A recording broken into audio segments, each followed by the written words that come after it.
தெரியுங்களா? தெரியுதா?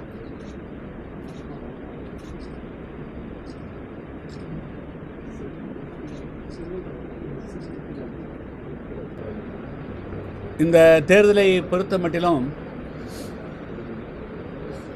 புதிய தமிழகம் கட்சி தனித்துவத்தோடு நாங்கள் போட்டியிடுகிறோம்.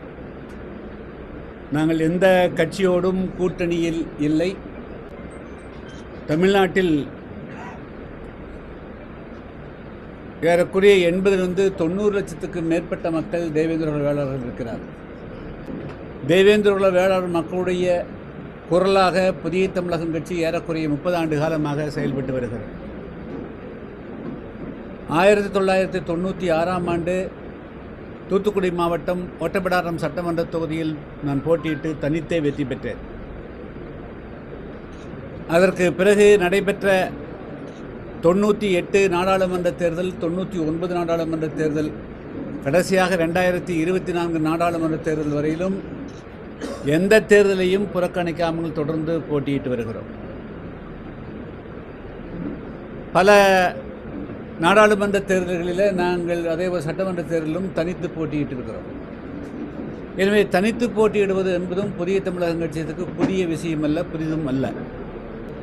இன்றைய காலகட்டங்களில் பெரும்பாலான அரசியல் கட்சிகள் கூட்டணி அமைத்து போட்டியிடுவது என்பது அது ஒரு கலாச்சாரமாக மாறியிருக்கிறது. நாங்கள் புதிய தமிழகம் கட்சியினுடைய 7வது மாநில மாநாடு கடந்த ஜனவரி மாதம் 7ஆம் தேதி மதுரையிலே நடைபெற்றது. அந்த மாநாட்டிலே கூட நாங்கள் நிறைவேற்றிய முக்கியமான தீர்மானம், இன்று தமிழ்நாட்டிலே நடைபெற்றக்கூடிய திமுக ஆட்சிக்கு மாற்றாக தமிழ்நாட்டில் ஊழல் அற்ற ஆட்சியை உருவாக்குவதற்கு, மது போதை புகையில்லா தமிழகத்தை உருவாக்குவதற்கு, கனிவள கொள்ளை இல்லாத ஒரு தமிழகத்தை உருவாக்குவதற்கு, அனைத்து இளைஞர்களுக்கும் லஞ்சலாவண்யம் இல்லாமல் வேலைவாய்ப்பை பெறுவதற்கு ஒரு ஆட்சியை அமைக்க வேண்டும் என்பதற்காக ஒரு பரந்துபட்ட கூட்டணியை அமைக்க வேண்டும் என்பதற்கான முயற்சியை உளப்பூர்வமாக நான் மேற்கொண்டோம்.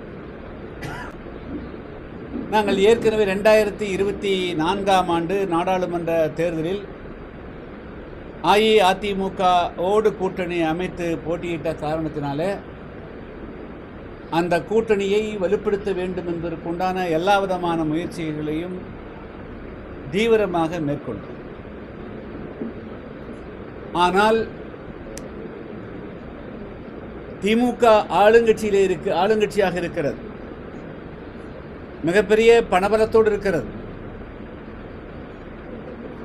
திமுகவை வீழ்த்த வேண்டும் என்று சொன்னால் ஒரு சரியான வியூகம் இருக்க வேண்டும்.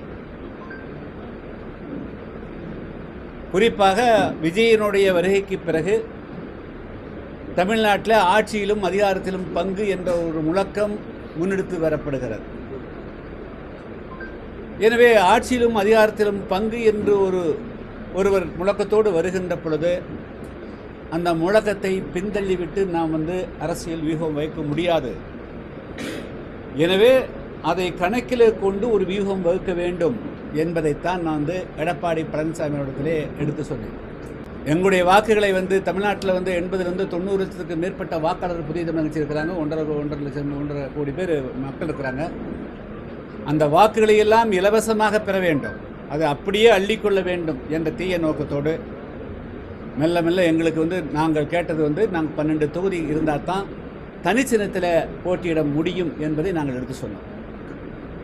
அது கொஞ்சம் கஷ்டம் என்று சொன்னார்கள். அதுக்கு பிறகு 10 சொன்னோம், அப்புறம் 8 ஆச்சு. கடைசியாக 7 தொகுதிகள் என்று சொல்லி தூத்துக்குடி மாவட்டத்தில் ஓட்டப்பிடாரம், அதே போல்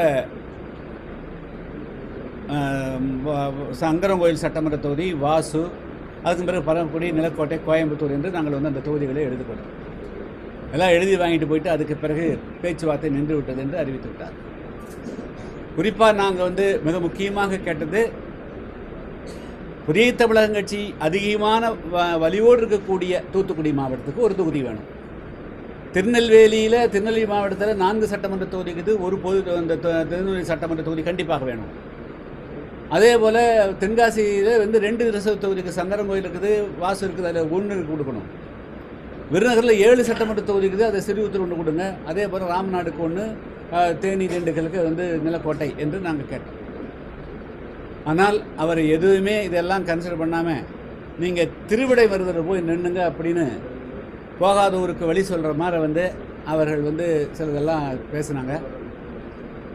அதுக்கு மேலே அதோடு நின்று விடலை, பேச்சு தானாக நின்று விட்டது என்று பேசி கொண்டிருக்கின்ற பொழுதே பேச்சுவார்த்தை நின்று விட்டது என்று அவராக அறிவித்து விட்டு தூத்துக்குடி விமான நிலையத்தில் அவர் வந்து புதிய தமிழகம் கட்சி இந்த மக்களுக்கு வந்து வெறும் அவருக்கு 31 தொகுதியில் போட்டிட்டு 33,000 தான் வாங்கிக்கிறாரு அப்படின்னு அவர் பேசி அந்த பேச்சு இன்று தமிழ்நாடெங்கும் தேவேந்திரோட மக்கள் மத்தியில் மிகப்பெரிய கொந்தளிப்பை உருவாக்கியிருக்கு.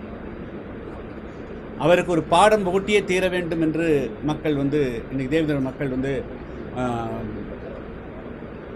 எழுந்து நிற்கிறார்கள். அந்த மக்கள் வந்து சுயமரியாதை, இப்போ நாங்கள் வந்து 2 சீட்டு 3 சீட்டுக்கு வந்து அதை பற்றி உதறி எறிந்து விட்டு இன்றைக்கி வந்து நாங்கள் தனித்துவத்தோடு போட்டியிட்டதை இந்த தமிழ்நாட்டிற்குள்ள அனைத்து தேவேந்திரோட மக்களும் கொண்டாடுகிறார்கள்.